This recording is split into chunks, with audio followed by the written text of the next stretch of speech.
Hey you, and welcome to this video where I will help you out how to take profit on TradeLocker trading with GateFX. It's quite simple because from here we have the chart, and let's say we want to put an order on this and we want to take profit once we hit a nice price range.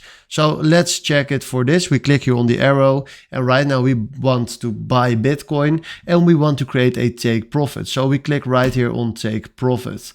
Then what we're gonna do is we can decide here the percentage that we want to win. So let's say first of all we want a 5%.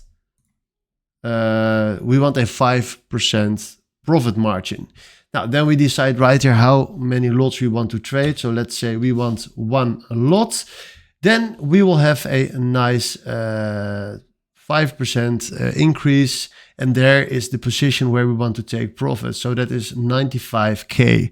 Then right now what we're gonna do is click here on buy, and then we do confirm, and then right now we open our position right here on the market. So this is how you can create a take profit position on the market. Hopefully this was the video where I was looking for. Thanks for watching and have a wonderful day. Ciao.